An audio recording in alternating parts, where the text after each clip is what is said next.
Hello hi అందరికీ ఈరోజు egg fry ఎలా తయారు చేసుకోవాలో మీకు ఈ వీడియోలో చూపిస్తాను. ముందుగా ప్యాన్ పెట్టుకొని ప్యాన్లో ఆయిల్ వేసుకోవాలి. ఆయిల్ బాగా వేడెక్కిన తర్వాత ఇందులో కొద్దిగా అల్లం వెల్లుల్లి పేస్ట్ కూడా వేసుకోవాలి. అల్లం వెల్లుల్లి పేస్ట్ వేసుకొని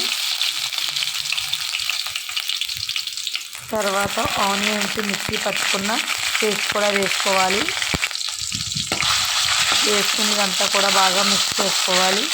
ఇదంతా కూడా బాగా మిక్స్ చేసి కొంచెం వేయించుకున్న తర్వాత ఇందులో కొద్దిగా జీలకర్ర అలాగే కొంచెం పసుపు వేసుకొని ఇదంతా కూడా బాగా మిక్స్ అయ్యేలా కలుపుకోవాలి.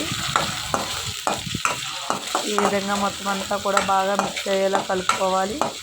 ఇలా మిక్స్ అయ్యేలా కలుపుకొని కొంచెం సేపు ఫ్రై చేసుకొని ఫ్రై అయిన తర్వాత ఇందులో సరిపడా సాల్ట్ వేసుకోవాలి. సాల్ట్ కూడా వేసుకుని ఇదంతా కూడా బాగా మిక్స్ చేసుకోవాలి. మిక్స్ చేసుకుని 1 మినిట్ ఫ్రై చేసుకోవాలి.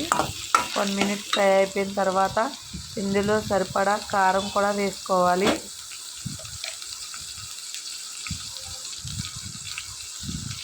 ఇందులో సరిపడా కారం వేసుకుని ఇదంతా కూడా బాగా మిక్స్ చేసుకొని కొంచెం సేపు ఫ్రై చేసుకోవాలి.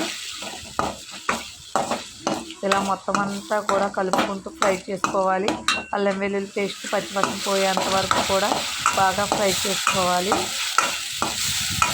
ఇలా మొత్తం అంతా కూడా బాగా ఫ్రై అయిపోయిన తర్వాత మనం ఎగ్స్ కట్ చేసుకొని బాయిల్ చేసుకొని పక్కన పెట్టుకున్నాం కదా, అలా కట్ చేసి పక్కన పెట్టుకున్న ఎగ్స్ మొత్తం కూడా ఇందులో వేసుకోవాలి.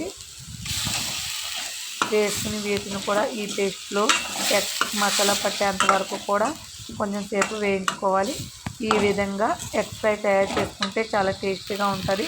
అలాగే పిల్లలు కూడా చాలా ఇష్టంగా తింటారు. చూసారు కదా ఎంత సింపుల్గా తయారు చేశాను. Okay bye friends.